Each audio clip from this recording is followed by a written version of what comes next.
साथियों नमस्कार, मैं विकास विश्वकर्मा आप सभी का स्वागत करता हूं। उम्मीद करता हूं कि आप लोग बहुत अच्छे होंगे। पढ़ाई भी अच्छे तरीके से आप सभी की चल रही होगी। मेरे भाई, जैसा कि आप सभी देख पा रहे हैं, हिंदी साहित्य का आज पार्ट नंबर 3 है। छोटा मोटा पोर्शन नहीं है, अच्छे तरीके से समझाते हुए डिटेल्स में वो सभी चीज़ें हम पढ़ेंगे जो हमारे परीक्षा में आते हैं, और तब हम जाके समाप्त करेंगे अपने साहित्य की किताब को। ठीक है, तो आपने कल क्या पढ़ा था? लास्ट हेडिंग कोई मुझे बताएगा?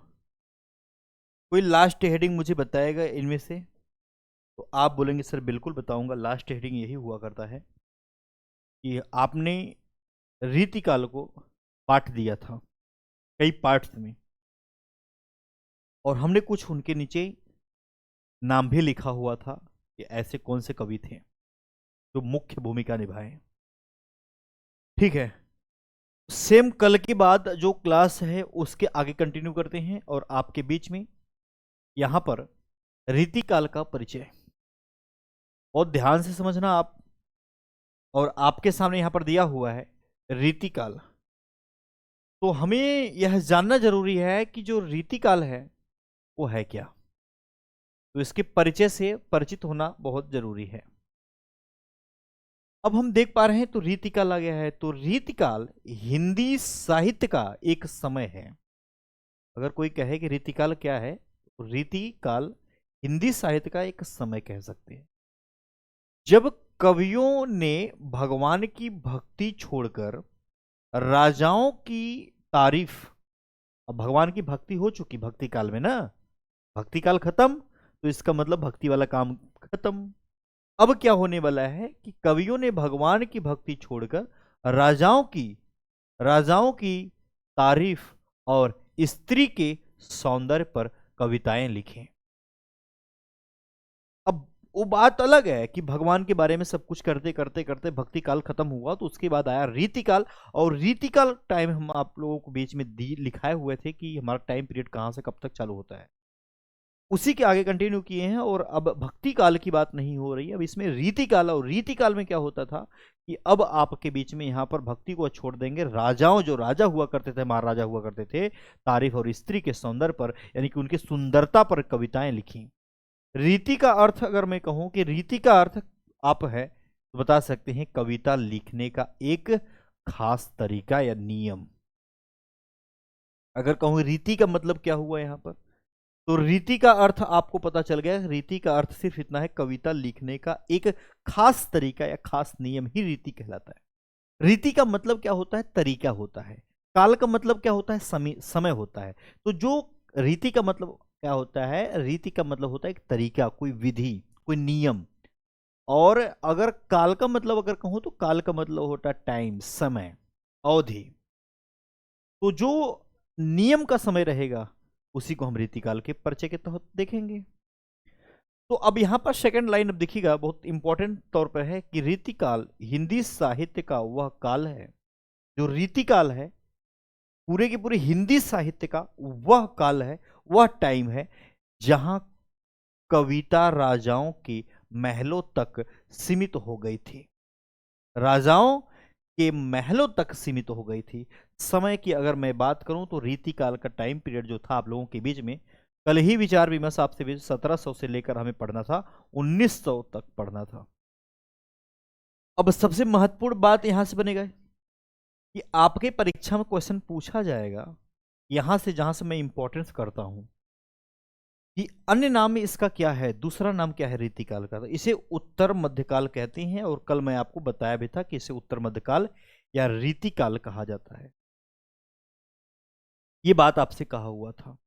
मुख्य भाषा अगर आपसे पूछा जाए रीतिकाल का मुख्य भाषा, तो इस काल की कविताओं के लिए ब्रज भाषा यहां पर दिया है का सबसे अधिक प्रयोग हुआ। ये बहुत इंपॉर्टेंट लाइन है आपके लिए, ये आपके लिए बहुत इंपॉर्टेंट लाइन।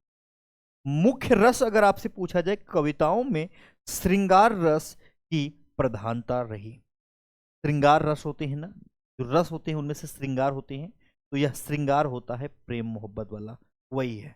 अगर आपसे कहूं कि कौन सा ऐसा छंद है, यानी कि जो प्रमुख छंद है, महत्वपूर्ण वाले छंद जो है, मुख्य मेन रहे, तो इस युग का सबसे लोकप्रिय छंद जो है वो सवैया था। तो आप क्या करेंगे, दोनों चीजों को बस ख्याल रखेंगे। अगर आपसे कहा जाए कि रीति काल में प्रमुख छंद कौन सा है, तो सवैया है। रीति काल के समय में ही आपसे अगर पूछा जाए कि कौन सा रस बहुत अच्छा प्रमुख रहा, तो आपको बताना है कि वह श्रृंगार रस रहा, और किसी रस के चक्कर में नहीं पड़ना है। इतनी सी बात स्पष्ट और क्लियर हो पाई। हमने सिखाया नहीं, रीति का मतलब होता है तरीका, काल का मतलब होता है समय। और अगर हमने कुछ बात कहा तो इतना कहा है कि उत्तर मध्यकाल इसी को कहते हैं, टाइम पीरियड आपके बीच में है। और यहाँ पर आपका अगर भाषा कहे मेन महत्वपूर्ण भाषा क्या था, तो वह ब्रज से रिलेट कर रहा है। और अगर कहे कि रस कौन सा है, श्रृंगार है। अगर कहे छंद कौन सा है, तो आपका क्या है, सवैया है। इसके बाद कुछ समझाया नहीं। यहाँ पर देखिएगा, पेपर में जहां से क्वेश्चन बनेगा, नामकरण और विवाद, मतलब कुछ विवाद हुआ, जो रीति काल है ना। अगर मैं कहूं कि आचार्य रामचंद्र शुक्ल ने क्या कहा, तो आप बोलेंगे सर रीति काल कहा। तो मिश्र बंधु को भी तो रीति काल कहना चाहिए था। भाई विश्वनाथ प्रसाद मिश्र थे, इनको भी रीति काल कहना चाहिए था। जब इसका नाम रीति काल के साथ साथ उत्तर मध्यकाल है, तो आप सभी जानते हैं इस बात को कि यहां पर आचार्य रामचंद्र शुक्ल ने ही रीति काल केवल कहा। ये भी तो कह सकते थे नहीं। इन मिश्र बंधु ने कहा कि अलंकृत काल हम इसे कहेंगे। तो परीक्षा में कैसे पूछा जाएगा सर, विश्वनाथ प्रसाद मिश्र ने इसे क्या बोला रीति काल को, तो आप बोलेंगे सर श्रृंगार काल बोला। मिश्र बंधु ने क्या बोला, तो अलंकृत काल बोला। रमाशंकर शुक्ल रसाल जो है आपके बीच में कौन है, ये क्या बोल दिए, आप बोलेंगे कला काल बोल दिया इन्होंने। सबसे महत्वपूर्ण आचार्य रामचंद्र शुक्ल ने रीति काल कह दिया, तो ये बात बहुत महत्वपूर्ण है। यहां से कोई बात नहीं, आपस में घर में विवाद हो जाता है, तो इनमें भी विवाद हुआ होगा। प्रमुख कवि और उनके संरक्षक राजा, जो दरबारी भी हुआ करते थे। अब हम आपके बीच में कुछ महत्वपूर्ण कवि के बारे में बताएंगे, और उनके संरक्षक जो राजा हुआ करते थे और दरबार, वो हम आपको बताएंगे। किसमें, रीतिकाल में ही। अब रीतिकाल में सबसे महत्वपूर्ण होते हैं बिहारी, जैसा कि मैं आपको कल ही दिखाया था लिखकर, किसमें बिहारी जरूर आएंगे। बिहारी, इनका आप कह सकते हैं कि जयपुर और आमेर के दरबार से संबंधित हैं। अगर इनका दरबार पूछा जाए किस दरबार से संबंधित थे, तो आपको बताना है कि यह आमेर और जयपुर यहां पर लिखे गए हैं। केशवदास, केशवदास ओरछा दरबार के राजकवि हैं। भूषण जी जो हैं पन्ना राजा छत्रसाल के दरबार में। चिंतामणि नागपुर दरबार से। मतीराम बूंदी दरबार। रघुनाथ काशी दरबार से। प्रश्न में यहां से बनेगा ये क्वेश्चन, और किसी के चक्कर में नहीं पड़ना है। इस बात को थोड़ा सा बस गंभीर ले लेना कि बिहारी जी इस दरबारी कवि दरबार से थे। दरबार से अगर क्वेश्चन आ गया तो बात आगे की तरफ ले चलते हैं। महत्वपूर्ण रचनाएं हैं जो हमारे और आपके पेपर में आते हैं, और पूछा जाता है आपसे, ये सब रीतिकाल के ही तो हैं। रीतिकाल में जो महत्वपूर्ण हमारे कवि हुआ करते थे, उन कवि की कुछ हमारे बीच में रचना भी आएगा, और उन्हीं महत्वपूर्ण कवियों में से उन कौन से भाषा से रिलेट करते थे वो भी आएगा। अगर बिहारी की मैं बात करूं, तो सबसे बड़ी बात है कि बिहारी सतसई, केवल को सतसई लिखा रहता है तो भी समझ जाना है। सतसई 700 दोहों का संग्रह जो होता था, तो यहां पर ये चीजें यहां पर होती हैं इनके लिए। और यह सतसई बिहारी, सतसई किसका है, तो बिहारी, और यह ब्रज भाषा में है। ये बहुत ही महत्वपूर्ण लाइन है। भूषण वीर रस के कवि हैं। अगर कहा जाए कि वीर रस के कवि कौन थे, तो भूषण थे। शिवराज भूषण, शिवा बावनी, छत्रसाल दशक, इन्हीं से रिलेट थे। ठीक है, ये महत्वपूर्ण कवि हैं और इनकी कुछ ये रचनाएं हैं। ओके, कोई समस्या अभी तक नहीं। अगर चिंतामणि से क्वेश्चन किया जाए, चिंतामणि, तो चिंतामणि जो था यहां पर, इनमें आपके बहुत महत्वपूर्ण जो निकल के आए हैं, वह श्रृंगार मंजरी निकल के आया। रस विलास भी बहुत महत्वपूर्ण निकल गया। छंद विचार भी दिया है यहां पर। कवि कुल कल्लतर रू भी दिया हुआ है। मतीराम से जो क्वेश्चन बने, इसमें महत्वपूर्ण रचना में से सबसे महत्वपूर्ण आया, मतीराम से क्वेश्चन बना कि आप मुझे बताइए कि यहाँ पर ललित ललाम यह किसकी रचना है? यह मतीराम की है। रसराज किसका है? इन्हीं की है। यहाँ पर दो नाम है, आपके एक ही नाम है, ये अलंकार पंचाशिका, ये इन्हीं की है। सबसे अब अपडेट वाली बात यह है कि भिखारी दास और इनका काव्य निर्णय इनकी रचना है। श्रृंगार निर्णय भी है, रस सारांश भी है, नाम कोश भी है। कोई मतलब नहीं है क्योंकि इंपॉर्टेंट आपके बीच में मैं दिखा रहा हूं। जसवंत सिंह लिखा हुआ है भाषा भूषण, प्रबोध चंद्रोदय, आनंद विलास है इनकी रचना।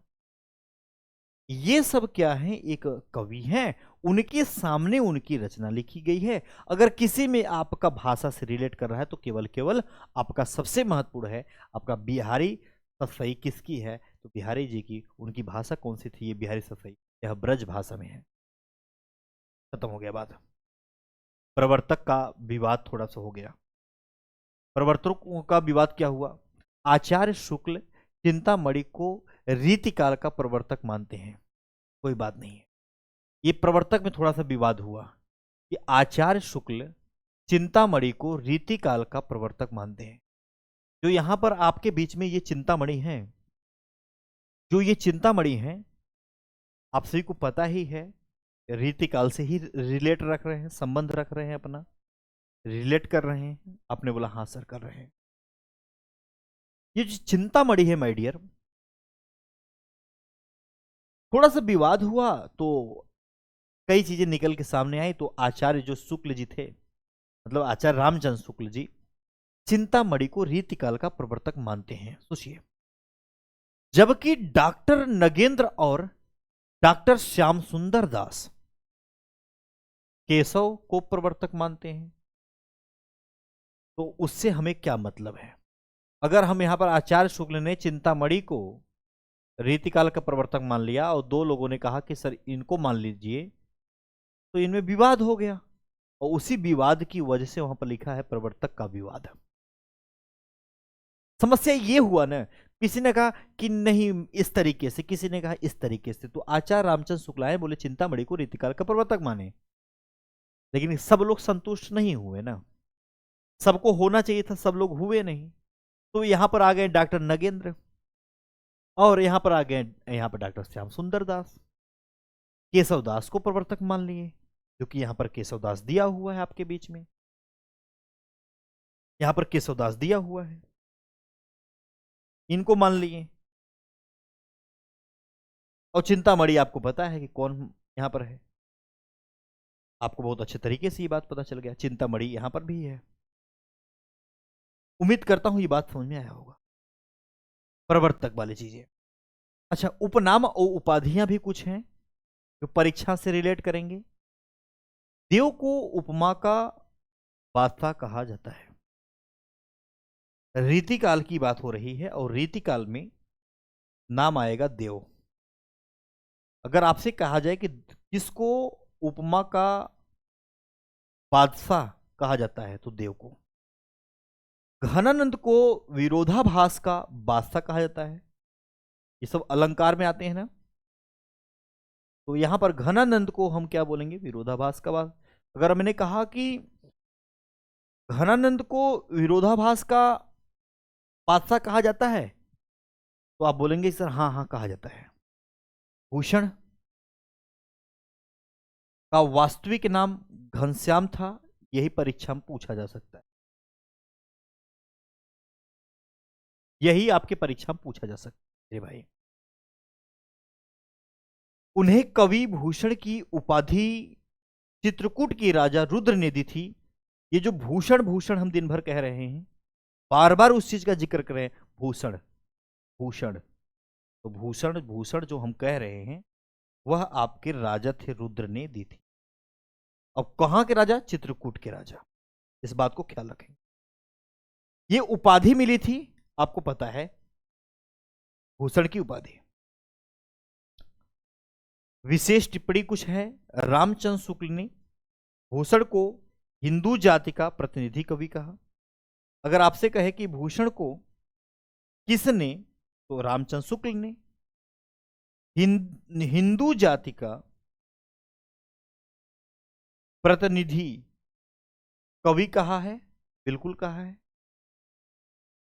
कलेक्शन आपके बीच में थोड़ा सा रहेगा कि सुंदरी है सिंदूर कवि मतीराम की रचनाओं का संग्रह है। बस इतना सा बात याद रखेंगे, दोनों चीजें, ये बहुत महत्वपूर्ण है, पेपर से रिलेट करेगा।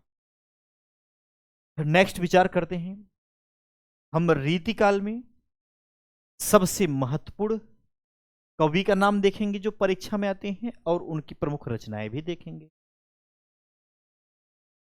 यह है पद्माकर है, पद्माकर। पद्माकर की जो प्रमुख रचना रही परीक्षा में आया कि गंगा लहरी किसका है, पद्माकर का। प्रबोध पचासा इन्हीं का है। पद्माभरण इन्हीं का है। केशवदास जो आपको बार बार दिखाई दे रहे हैं, इनकी रचना है रामचंद्रिका। किसकी रचना है भाई? केशवदास की रामचंद्रिका है। विज्ञान गीता किसकी है? केशवदास की। ये आपको पता है आध्यात्मिक ग्रंथ है, ठीक है। बोधा नाम आ जाएगा, एक बोधा। विरह वागिश इश्क नामा यहां पर दिया है। घनानंद क्या दिया है? एक नाम है आप लोगों के बीच में, घनानंद। नाम सुने होंगे घनानंद का। यहां पर कोकसार है, विरह लीला है, सुजान हित प्रबंध है, वियोग वेली है, प्रीति पावश है। आपके ऐसे बीच में, आपके बीच में आए। और यहां पर देव नाम है, और देव के बारे में हमें जस्ट अभी आप देख के आए हैं। क्या देख के आए हैं? बहुत कुछ तो नहीं देख के आए हैं। इसी वाले देव को उपमा का बादशाह कहा जाता था, या कहा जाता है, इन्हीं वाले देव की।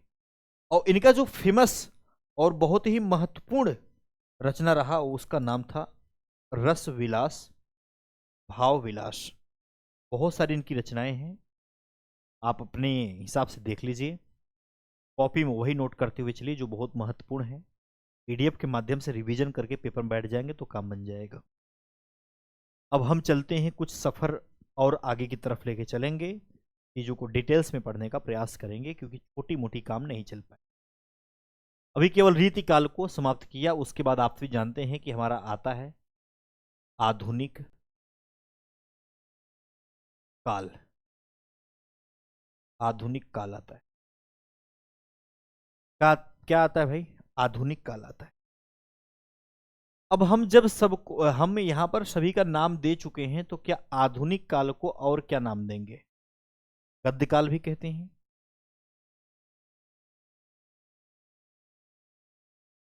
यस या नो भाई? आप बोलेंगे सर बिल्कुल। बिल्कुल कह देते हैं, कोई बहुत बड़ी बात नहीं है। टाइम पीरियड भी आप सभी को पता है कि अब आधुनिक काल क्या होता है, 1900 से लेकर अब तक का जो टाइम पीरियड है, 1900 से लेकर अब तक, अब तक का जो टाइम पीरियड है, यही क्या कहलाता है? आधुनिक काल।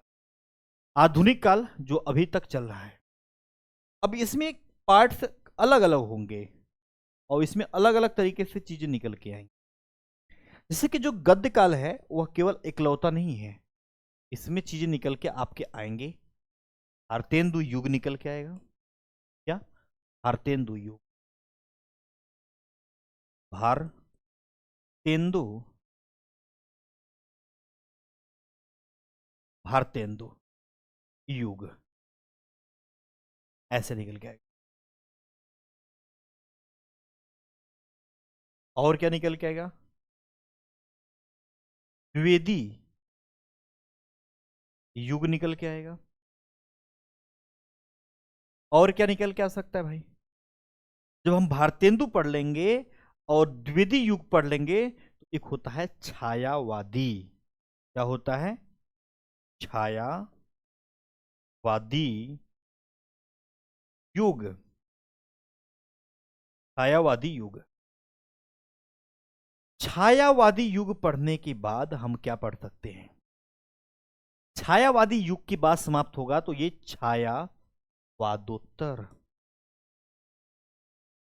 छायावादोत्तर युग के बारे में पढ़ेंगे।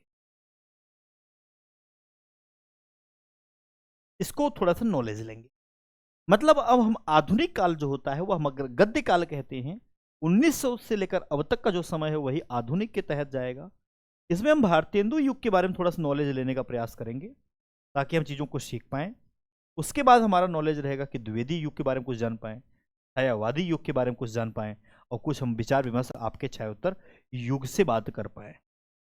हमने कहा कोई बात नहीं है, एक बार फिर शुरुआत करते हैं बेसिक पॉइंट से। जरा समझने का प्रयास करना कि भारतेंदु हरिश्चंद्र का फोटो दिखाई दे रहा है। जब भारतेंदु भारतेंदु आएगा तो इसका मतलब यह समझ के चलना है कि इनका नाम है भारतेंदु हरिश्चंद्र। अब जन्म बात अलग है कि इनका जन्म जो हुआ 1850 में हुआ, आपको पता है, और हम कह सकते हैं कुछ ऐसा ही जन्म हुआ। लेकिन भारतेंदु युग का जो समय और काल रहा, 1868 भी लोग मानते हैं। मानने के लिए तो कुछ भी मान सकते हैं, लेकिन जो परीक्षा से रिलेट करेगा और आपको पेपर में बताना है वह आपके 1857 से लेकर अब 1900 तक। और जो 1900 तक टाइम है उसके बाद वाला कहानी हम क्या पढ़ पाते हैं आधुनिक काल में। आधुनिक काल में ही पहला नंबर निकल के आता है आपके भारतेंदु युग का, क्योंकि हमने यहां पर भारतेंदु लिखा हुआ है। भारतेंदु युग पढ़ेंगे, द्विवेदी पढ़ेंगे, छायावादी पढ़ेंगे, ऐसे क्रम में पढ़ते रहेंगे। तो अब हम तो पढ़ रहे हैं भाई, आप लोगों को पता है कि भारतेंदु युग पढ़ रहे हैं, लेकिन अगर भारतेंदु युग का सेकंड नाम, दूसरा नाम पूछा जाए तो क्या है, पुनर्जागरण युग बोलते हैं। समय सीमा की अगर बात करूं तो 1857 से लेकर 1900 तक का सफर जारी रहेगा। रीतिकाल में कवि राजाओं और रानियों की सुंदरता की बातें करते थे। रीतिकाल आप सभी को पता था, हम सभी जानते हैं कि जो रीतिकाल था उसमें क्या हुआ करता था। अभी पढ़कर आए हैं कि रीतिकाल में कवि राजाओं और रानियों की सुंदरता की बातें करते थे। लेकिन भारतेंदु युग में कवियों ने आम जनता और देश की बात करना शुरू, ये अब जाके सही काम हुआ है। पहले तो बड़ा प्यार मोहब्बत की बात हुआ, कुछ उनके बारे में विषय चर्चा पे कुछ लिखा गया, लेकिन अब बात आएगी आम आदमी के ऊपर। और ये कौन शुरुआत करता है आम आदमी तक, ये बात हरिश्चंद्र यानी कि भारतेंदु युग से हम चालू करें। अब सुंदरता की बातें करते थे लेकिन वह रीतिकाल था, लेकिन अब भारतेंदु युग में कवियों ने आम जनता और देश की बात करना शुरू किया। कितनी अच्छी बात। यह वह दौर था जब साहित्य राजमहलों से निकलकर सड़कों पर आ गया। यह वह दौर था जब साहित्य राजमहलों, मतलब अब ये दौर ऐसा आ गया है कि अब हम लोग राजमहल में रह रहे हैं, खूब बढ़िया से खाने पीने को मिल रहा है, कोई दिक्कत नहीं, बड़ी बड़ी बातें चल रही हैं। लेकिन नहीं मेरे भाई, अब हम उतर चुके हैं सड़क पर। गद्य का प्रारंभ, गद्य का प्रारंभ कहेंगे। भारतेंदु युग को हिंदी गद्य का सर्वप्रथम युग माना जाता है। हिंदी गद्य का सर्वप्रथम युग माना जाता है भारतेंदु युग को। ध्यान देना इस बात को। अगर कोई कहे कि हिंदी गद्य का सर्वप्रथम युग किसे माना जाता है, तो आप बोलेंगे भारतेंदु युग को ही माना जाता है। बहुत महत्वपूर्ण लाइन है, आपको पता चल गया होगा। गद्य काल, गद्य काल यहां पर लिखा हुआ है, गद्य का प्रारंभ हो चुका है। गद्य काल, आचार्य रामचंद्र शुक्ल ने आधुनिक काल को गद्य काल कहा। आधुनिक काल को, जो हम आधुनिक काल पढ़ रहे हैं, जो हम और आप मिलकर आधुनिक आधुनिक आधुनिक काल पढ़ रहे हैं, और इसी आधुनिक काल को हम जानते हैं गद्य काल कहा जाता है। सर हमने नहीं कहा गद्य काल, गद्य काल कहने वाले आपको पता था कि यहां पर आचार्य रामचंद्र शुक्ल, यानी कि ये भी अपने परीक्षा में बहुत इंपॉर्टेंट थे। अग्रदूत भारतेंदु हरिश्चंद्र को नव जागरण का अग्रदूत कहा जाता है। अगर कोई कहे कि नव जागरण का क्या कहते हैं, अग्रदूत कहा जाता है इसको, हरिश्चंद्र को। अभिनय की बात है, थोड़ी सी बात यहां पर। भारतेंदु जी ने जानकी मंगल, नील देवी और सत्य हरिश्चंद्र नाटकों में स्वयं अभिनय किया था। दूसरों को नहीं लगा दिए कि आप करिए, खुद करते थे वो। और जब खुद करते थे तो कई हद तक वो बातें सही निकल के सामने आ रही थी।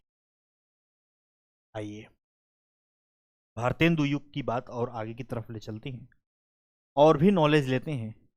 कौन सी महत्वपूर्ण बातें हैं यहां पर।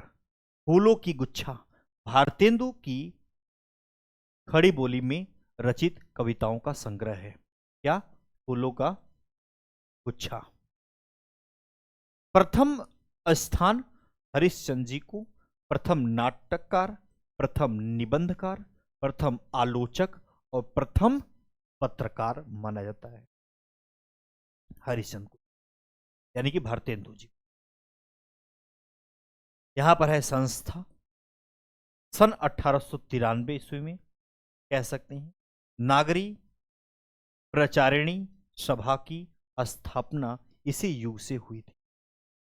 किस युग से नागरी प्रचारिणी सभा की स्थापना हुई थी? तो भैया इसी युग का मतलब भारतेंदु हरिश्चंद्र वाली, यानी कि आधुनिक युग वाली जो चीजें, इसी युग गद्य वाली जो चीज। पत्र पत्रिकाएं भारतेंदु जी ने कवि वचन सुधा यहां पर लिखा हुआ है, हरिश्चंद्र मैगजीन और बाल बोधिनी के माध्यम से ब्रिटिश साम्राज्य का विरोध किया। ब्रिटिश समाज का या साम्राज्य का विरोध करने के लिए इन सब चीजों का पत्रिका लाया। कौन? भारतेंदु है। हम भारतेंदु जो आपके युग हैं, जो हरिश्चंद्र जी हैं, उनमें से भारतेंदु युग में से ही हम कहीं ना कहीं आप लोगों के बीच हम देख रहे हैं कौन से युग आधुनिक, उसी को गद्य, उसमें से 4 भारतेंदु युग। भारतेंदु युग में डिटेल्स देखने के बाद पता चला कि भारतेंदु युग में और भी बहुत सारी चीजें हैं। उनके कवि हैं जो बहुत महत्वपूर्ण हैं, उनकी प्रमुख कुछ रचना है जो कि बहुत काम की चीजें हैं, उसे भी हम यहां पर क्या करेंगे समझें। सबसे महत्वपूर्ण खुद निकल के आते हैं भारतेंदु हरिश्चंद्र। या किस युग के हैं? अरे भैया भारतेंदु युग के हैं, इन्हीं के नाम पे तो बना। यहां पर है प्रेम फुलवारी, सबसे महत्वपूर्ण है प्रेम प्रलाप, प्रेम माधुरी, सत्य, हरिश्चंद्र, भारत दुर्दशा, इन्हीं की रचना है, बहुत इंपॉर्टेंट है, याद रखना। बद्रीनाथ चौधरी, यहां पर इनकी कुछ रचनाएं हैं, देख पा रहे हैं। जीर्ण जनपद है, आनंद है, अरुणोदय है, मयंक महिमा है, अलौकिक लीला भी इसी के तहत दिया हुआ है।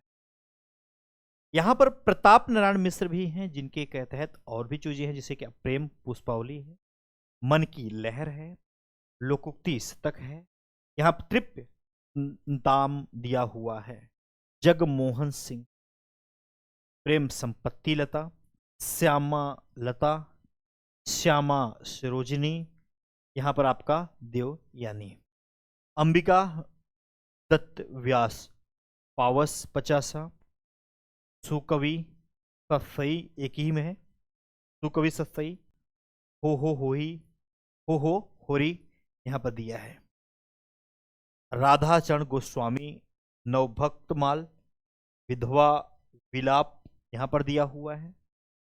राधा कृष्ण दास जो हैं यहां पर आए हुए हैं, जो कि देश दशा कंसवध अपूर्ण जो है, भारत 12 मासा, ये दिया हुआ है आपके बीच में। लेकिन सबसे इंपॉर्टेंट मैंने आप लोगों को बताया, अगर प्रेम धन लिखा हुआ है तो समझ जाना है कि बद्रीनाथ चौधरी की बात है। ठीक है, कुछ महत्वपूर्ण होते हैं जो आपके काम की चीजें होंगी।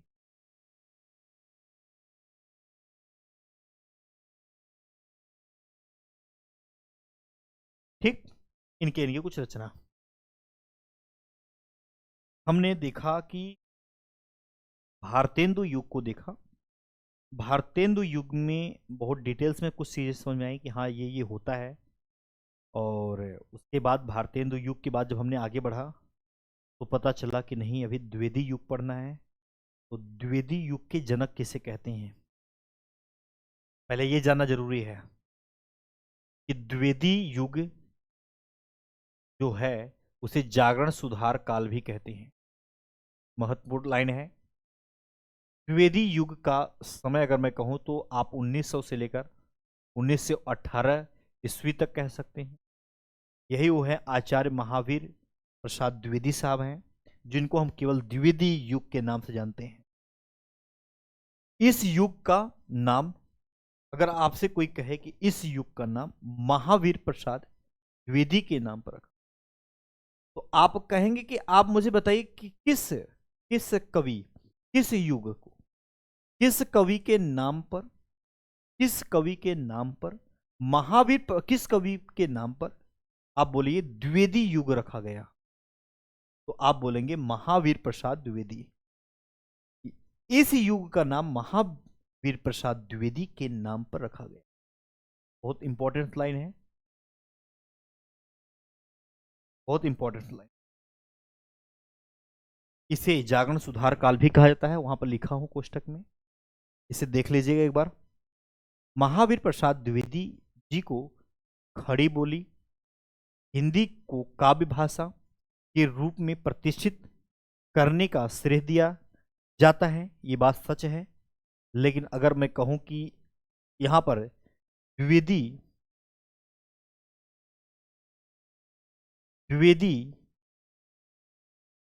युग के जनक, द्विवेदी युग के जनक कौन है, तो आप मुझे बताएंगे द्विवेदी युग के जनक कौन है। आप बताएंगे कि सर मैं जानता हूं, आप उनका नाम लिखने वाले हैं आचार्य महावीर प्रसाद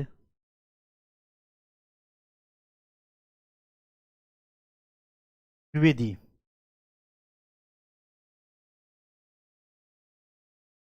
ठीक है, ये परीक्षा में क्वेश्चन बनता है।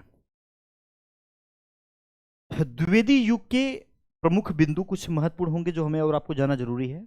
खड़ी बोली को साहित्यिक भाषा के रूप में स्थापित करना, साहित्य में जागरूकता और सुधार की भावना को बढ़ावा देना।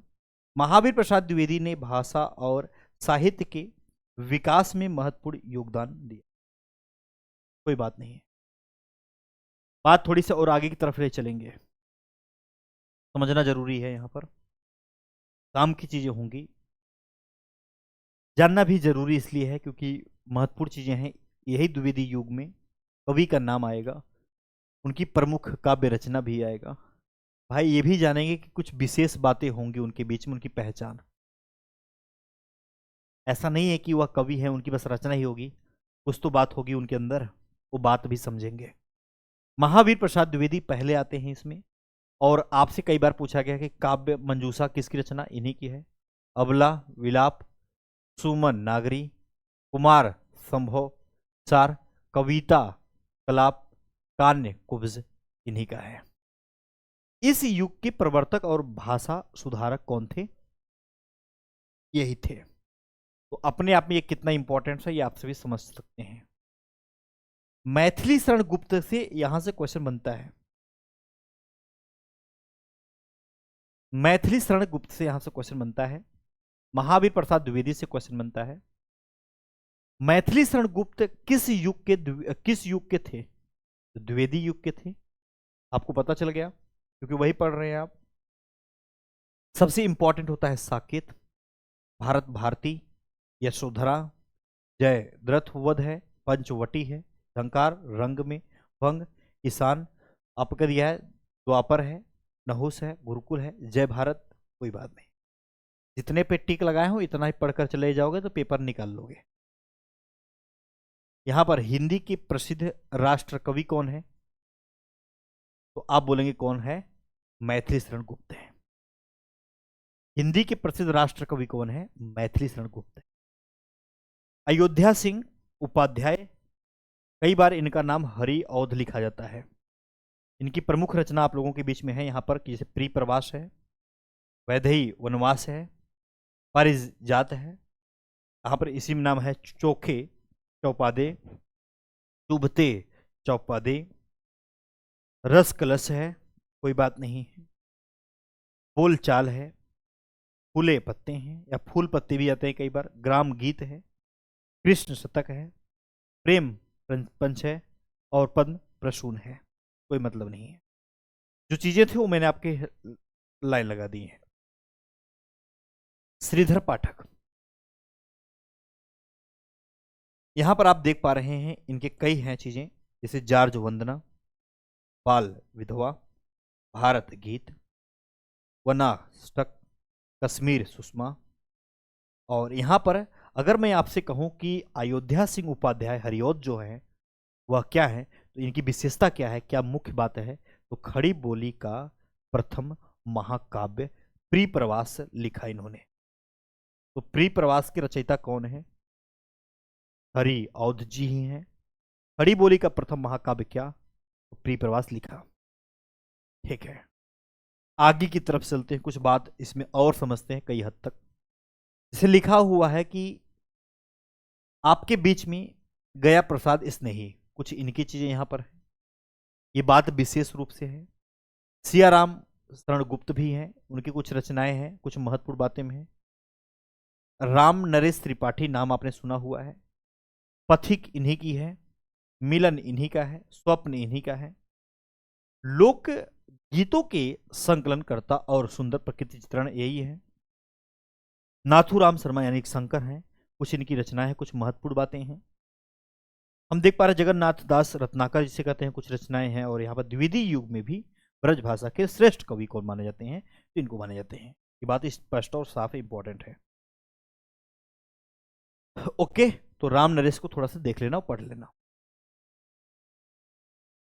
छायावाद,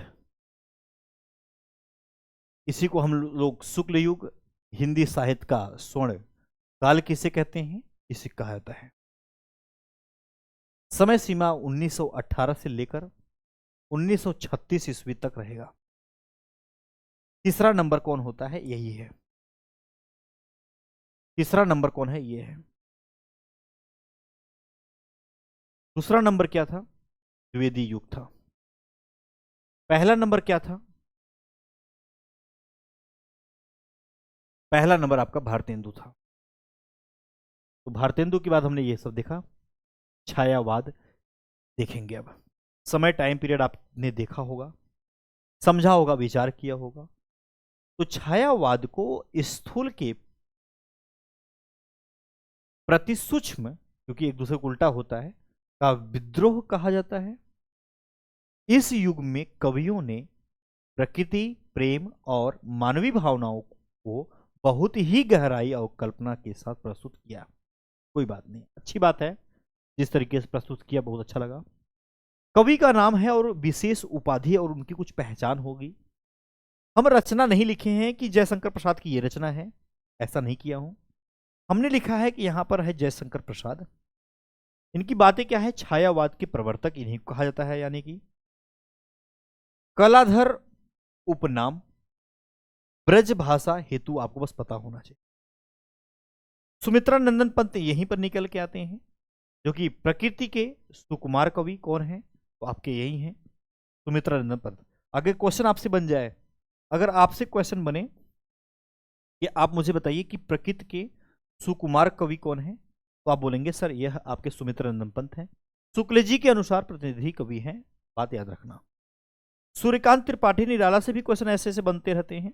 अगर पूछा जाए कि क्या है, तो क्रांतिकारी कवि कौन है, यही है निराला साहब। और मुक्त छंद के प्रवर्तक कौन है, तो मुक्तक छंद आप भी जानते होंगे जब छंद पढ़ते हैं, तो सूर्यकांत त्रिपाठी निराला जी है।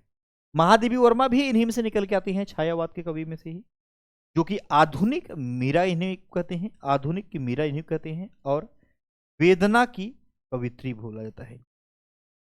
आधुनिक की मीरा किसे बोलते हैं, प्रश्न बहुत इंपॉर्टेंट है, पेपर में बनेगा। प्रश्न बहुत इंपॉर्टेंट है, पेपर में बनेगा। आधुनिक की मीरा इन्हीं को बोला जाता है, महादेवी वर्मा को। ठीक है, आधुनिक की मीरा इन्हीं को बोला जाता है। कुछ हमने बात आप लोगों के बीच में रख दिया है और बात आगे की तरफ चली गई, तो यहां पर है कवि वही है। अब प्रमुख इनकी कुछ रचना आ जाएगी, विशेष उपलब्धि तथ्य कुछ होंगे महत्वपूर्ण जो कि शामिल किए गए होंगे। जयशंकर प्रसाद की अगर मैं आपसे बात करूं तो बहुत महत्वपूर्ण है, छायावादी में से निकल के ही आते हैं। इनकी कामायनी बहुत फेमस है, महाकाव्य है। आंसू झरना पेपर में कई बार आता है। और उर्वशी, और यहां पर दिया है लहर। प्रेम पथिक, अयोध्या सिंह, क्या उपाध्याय है? नहीं भैया, यहां पर अयोध्या का उद्धार। तो ये सब इंपॉर्टेंट नहीं है। यहां पर आपका कानन कुसुम आपके बीच में दिया गया है, डाला है, महत्व है, बस इतना ही करते हैं। प्रेम पथिक जो है सबसे इंपॉर्टेंट है, जो यहां पर इनकी रचना है।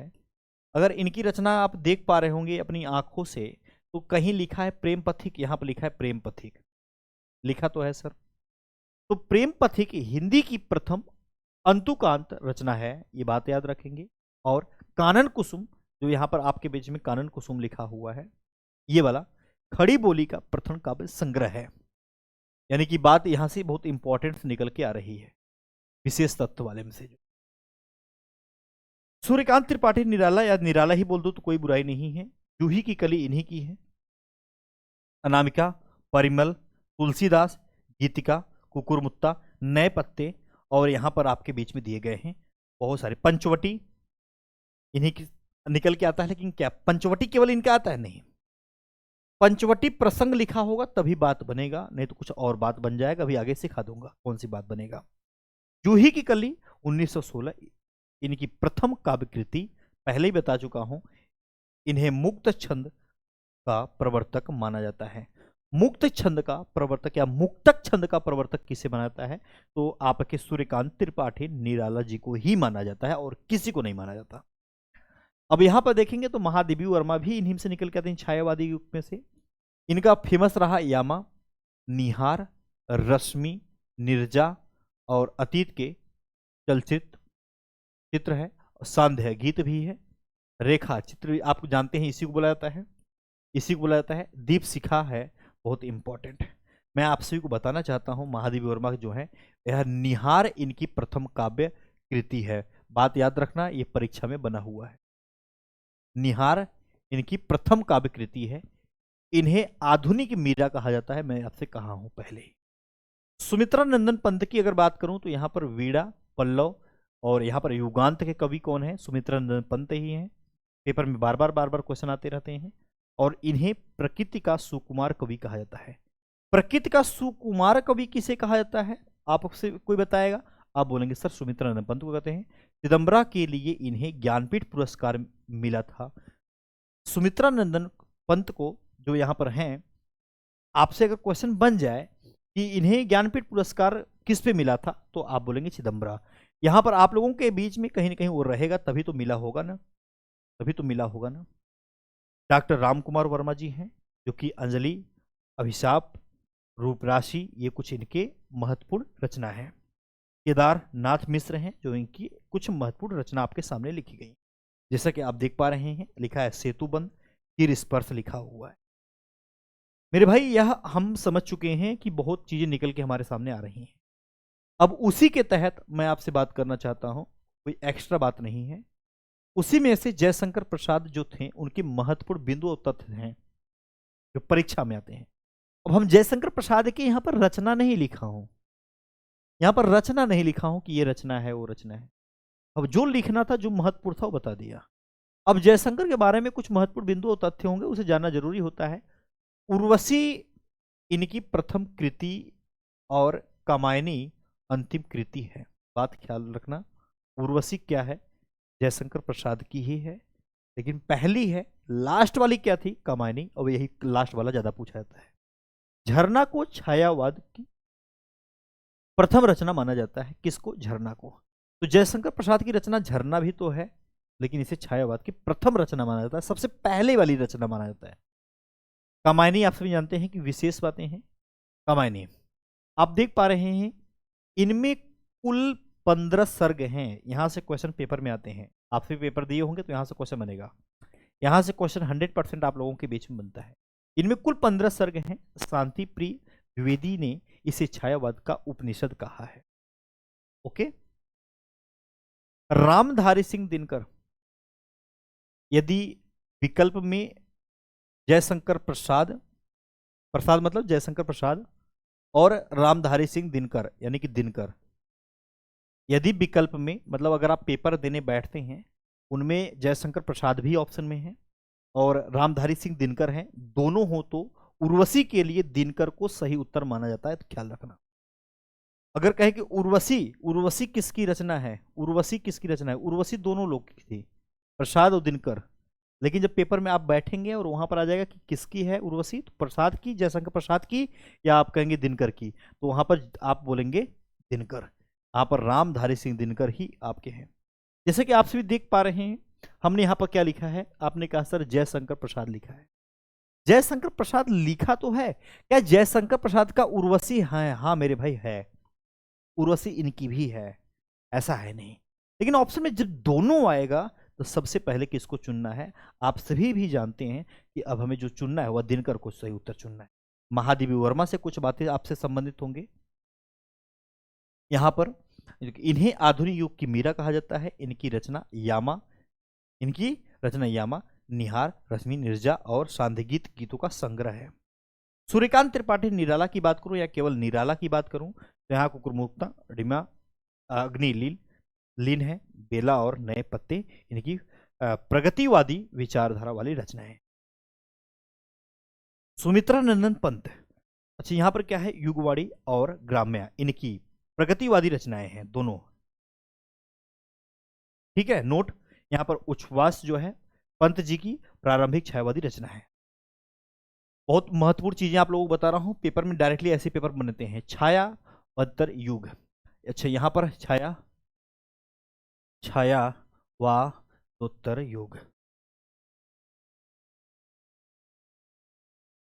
ठीक है। चौथा नंबर,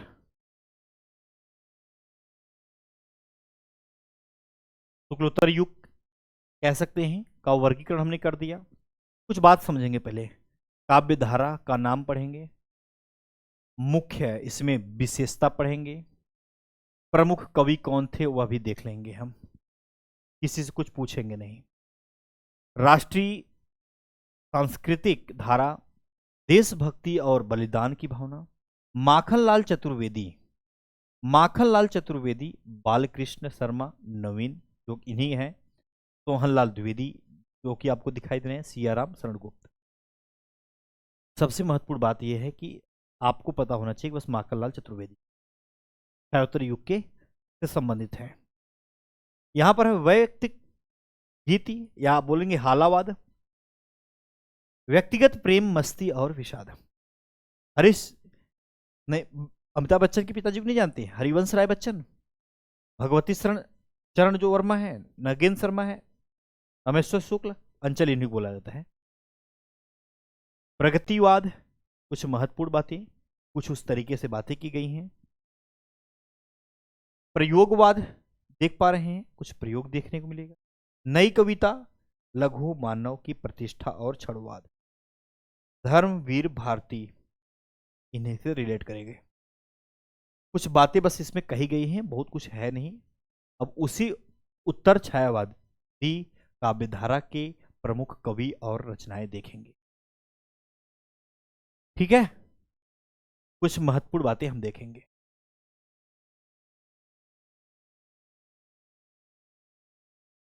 ये स्टेप, कवि का नाम होगा हरिवंश राय बच्चन, कवि का नाम क्या होगा, हरिवंश राय बच्चन,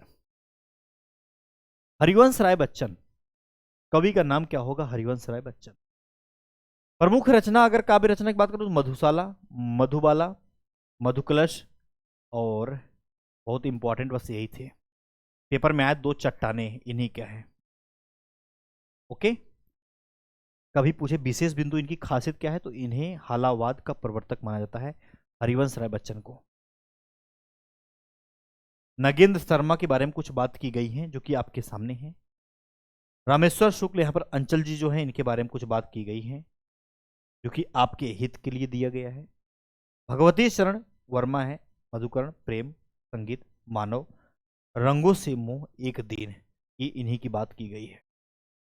अगर नगेंद्र जी की बातें करूं तो यहां पर आपके कदल लीवन है, प्लस 1 भी दिया गया है।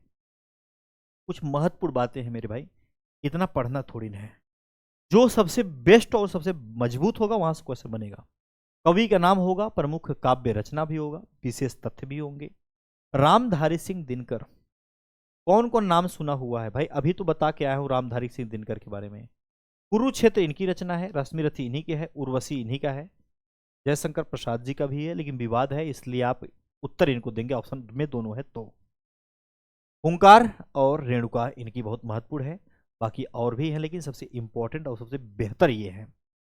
कुरुक्षेत्र को आधुनिक युग की गीता कहा जाता है, रामधारी सिंह दिनकर, उन्हीं की रचना कुरुक्षेत्र है और इसको कुरुक्षेत्र को आधुनिक युग की गीता कहा जाता है।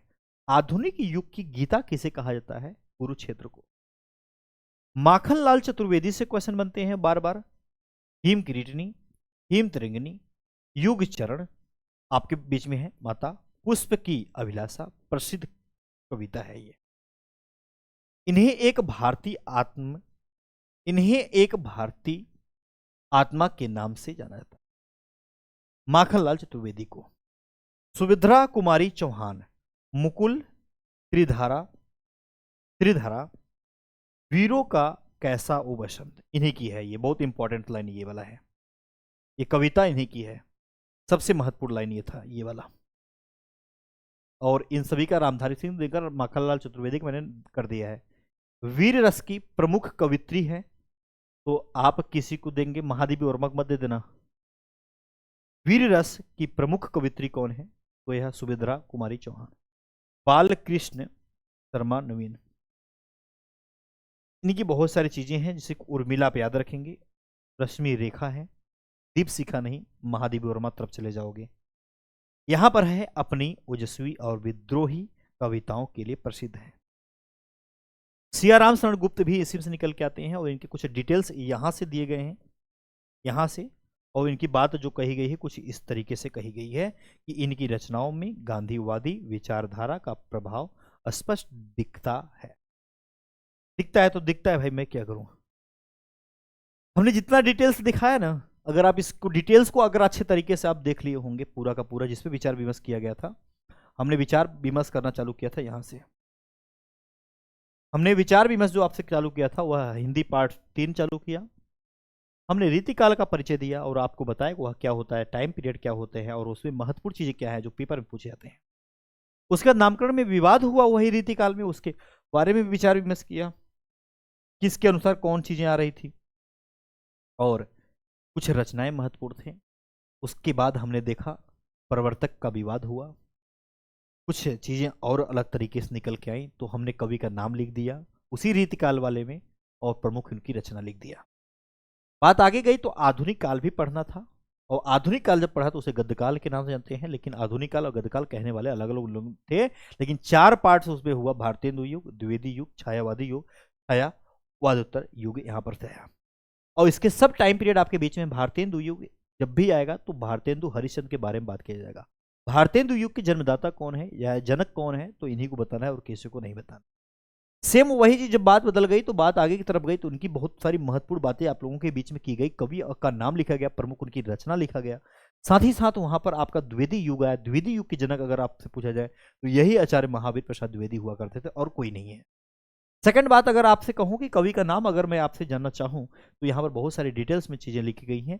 सबसे इंपॉर्टेंट आप लोगों के बीच में जो है उस पर मैंने रेखांकित किया हुआ है। यहाँ पर कुछ उनके बारे में कुछ डिटेल्स था आपने देखा, और छायावाद, शुक्ल युग जिसे कहेंगे, स्वर्णकाल आपने देखा, इनको साहित्य का कहते हैं। इनके बारे में कुछ विशेष बातें जानते हुए विशेष उपलब्धि तथ्य जानने का प्रयास किया, रचना जानने का प्रयास किया, कवि का नाम जानने का प्रयास किया, सब महत्वपूर्ण चीजों को समझाते हुए आगे की तरफ लेके चले गए। तो लास्ट में पता चला कि भाई साहब ये सब चीजें महत्वपूर्ण तथ्य हैं जिसे जानना बेहद जरूरी है, क्योंकि डायरेक्टली एक एक वन लाइनर से क्वेश्चन आपके पेपर में बनता रहता है। छायावादोत्तर युग के शुक्लोत्तर युग के नाम से जानते हैं, वर्गीकरण हमने कर दिया, इसमें बांटा भाई ये चीजें इसमें चली, मुख्य प्रमुख कवि हमने यहाँ पर दिखा दिया। साथ ही साथ यहाँ पर उत्तर छायावाद काव्यधारा के प्रमुख कवि और रचनाएं भी दिखा दी आप लोगों के बीच में। यहाँ पर रचनाएं विशेष बिंदु दिखाया, कुछ प्रमुख काव्य दिखाया जो कि आपके काम की चीजें थे, हरिवंश राय बच्चन से कुछ होते हैं। यहाँ पर आपके बहुत महत्वपूर्ण चीजों का हमने विचार विमर्श करते हुए चीजों को समाप्त करने का प्रयास किया। रामधारी सिंह दिनकर आए, उनमें कुछ रचनाएं आए, उनके कुछ विशेष तथ्य निकल के सामने हमारे और आपके बीच में आए। तो हमने इन सब चीज़ों को समाप्त किया और हम कल फिर से एक बार इसे आगे करेंगे और चीज़ों को धीरे धीरे समाप्त करेंगे। कोई जल्दबाजी नहीं मेरे भाई, आराम से सीखते हुए चलिए, समय बहुत है पेपर निकालने की। नमस्कार, जय हिंद।